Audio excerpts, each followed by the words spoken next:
राष्ट्रवादी काँग्रेसचं असं का होतंय असा प्रश्न आजच्या घडीला तमाम महाराष्ट्राला पडलाय। तसं पाहिलं तर भ्रष्टाचार गैरव्यवहाराचे आरोप कोणत्याच राजकीय पक्षासाठी नवे नाहीत, पण त्यामुळे मंत्र्यांना शिक्षा होण्याच्या, त्यांना राजीनामा द्यावा लागण्याच्या घटना नवीन आहेत। गेल्या जेमतेम 5-6 वर्षात राष्ट्रवादीच्या 4 नेत्यांवर मंत्रिपद गमावण्याची वेळ आली।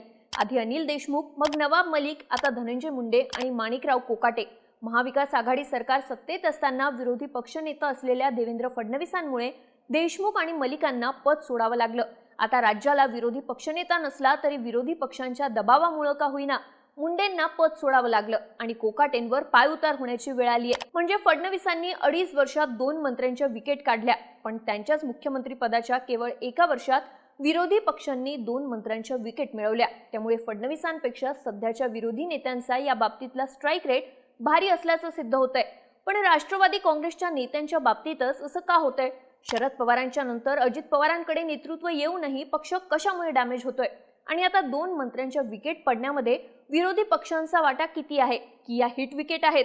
सगळ्या प्रश्नांची उत्तरे जाणून घेऊ या व्हिडिओमधून। नमस्कार, मी दिव्या आणि तुम्ही पाहताय बोलभिडू। राष्ट्रवादी काँग्रेस मातब्बर नेत्यांचा पक्ष अशी याची ओळख, पण गेल्या काही वर्षात गोत्यात आणणाऱ्या नेत्यांचा पक्ष अशी नवी ओळख या पक्षाला मिळू लागली आहे। राष्ट्रवादी काँग्रेस हा सत्तेत राहण्यासाठी जन्माला आलेला पक्ष आहे, त्यामुळे पक्षाचे नेते सत्तेशिवाय राहू शकत नाही असं एकेकाळी म्हटलं जायचं।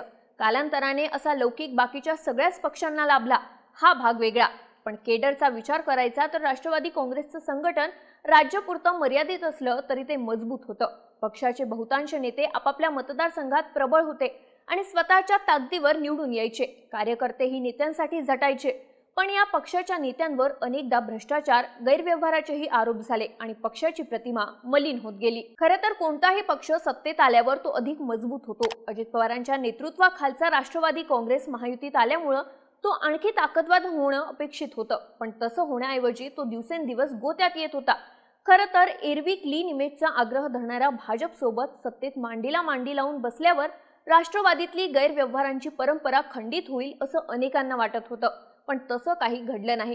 मंत्रिपदावर बसलेल्या नेत्यांची नावच गैरव्यवहारात येत राहिली। महाविकास आघाडी सरकारच्या काळात अनिल देशमुख आणि नवाब मलिक यांना भ्रष्टाचाराच्या आरोपांमुळे मंत्रिपदाचा राजीनामा द्यावा लागला।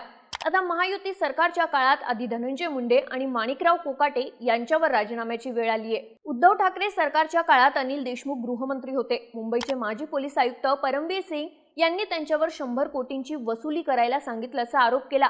शिवाय उद्योगपती मुकेश अंबानी यांच्या अँटेलिया या निवासस्थानाबाहेर स्फोटकाने भरलेली गाडी आढळली होती।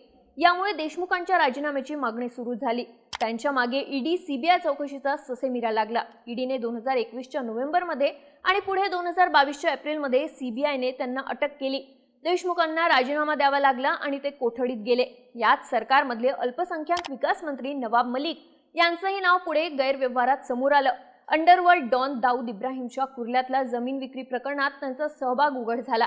ईडीने त्यांच्यावर मनी लॉन्ड्रिंग कायद्याअंतर्गत गुन्हा दाखल करून अटक केली आणि मलिकांना राजीनामा द्यावा लागला।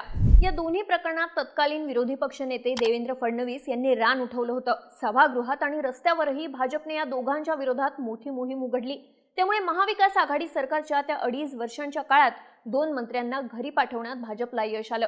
आता फडणवीस मुख्यमंत्री आहेत आणि त्यांच्या नेतृत्वाखालच्या महायुती सरकारमध्ये राष्ट्रवादी काँग्रेस सहभागी आहे। पण या सरकारला जेमतेम 1 वर्ष पूर्ण झालं असताना, सरकारकडे विक्रमी बहुमत असताना, विरोधक तुलनेनं शांत असताना याच पक्षाच्या 2 मंत्र्यावर राजीनामा देण्याची वेळ आली आहे। फरक एवढाच आहे की महाविकास आघाडी सरकारच्या काळात फडणवीस विरोधी पक्षनेते होते, सध्या मात्र विधिमंडळात कोणीही विरोधी पक्षनेता नाही।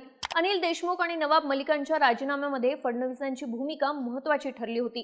धनंजय मुंडे आणि माणिकराव कोकाटेंच्या बाबतीत मात्र विरोधी नेत्यांच्या एकीचं बळ कामाला आल्याचं दिसतंय। पण राष्ट्रवादी काँग्रेसवर यापूर्वीही अशी वेळ आली होती, पण पक्ष डॅमेज होताना दिसत नव्हता। यावेळी पक्ष डॅमेज होतोय आणि अजित पवार काहीसे बॅकफुटवर जाताना दिसतायत। मग आताच असं का होतंय हे समजून घेऊ। अविभाजित राष्ट्रवादी काँग्रेसचं नेतृत्व शरद पवार करत होते, तेव्हाही काही नेत्यांमुळे पक्ष अडचणीत आला होता, पण शरद पवारांच्या दबदब्यामुळे प्रत्येक वेळी तो त्यातून अलगद बाहेर पडला। आता अजित पवार पक्षाचे नेते आहेत, नेत्यांच्या कारनाम्यांची परंपराही सुरूच आहे, पण तो त्यातून सहजासहजी बाहेर पडताना दिसत नाही, उलट जास्तच अडचणीत येतोय।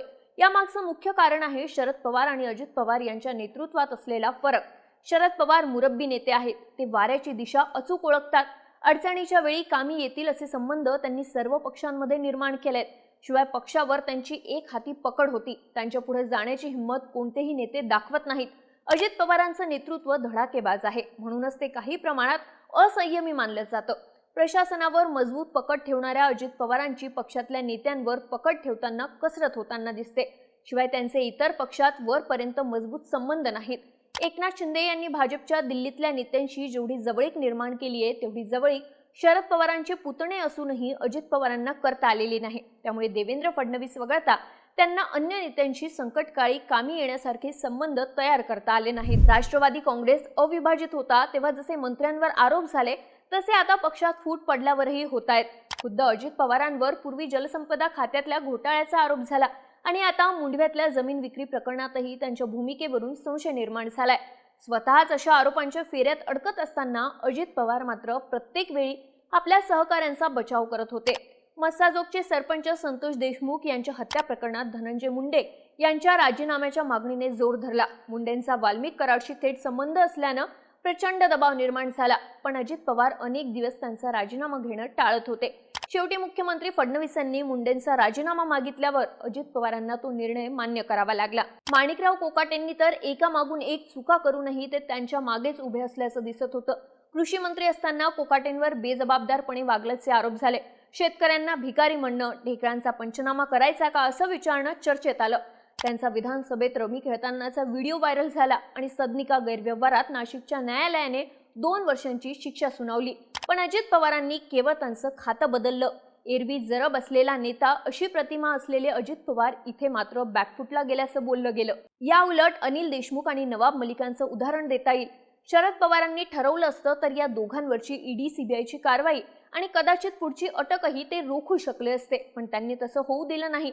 या 2 मंत्र्यांच्या राजीनाम्याला फडणवीसांमधल्या विरोधी नेत्याची आक्रमकता जितकी कारणीभूत होती तितकी शरद पवारांमधल्या पक्षनेत्याची कणखरताही कारणीभूत होती. नेतृत्व करताना चुका करणाऱ्याला पाठीशी घालू नये, कायद्याला कायद्याचं काम करू द्यावं ही त्यांची भूमिका राहिली आहे. अजित पवार मात्र सहकारी नेत्यांच्या बाबतीत असे निर्णय घेताना कचरत असल्याचंच दिसून आलं.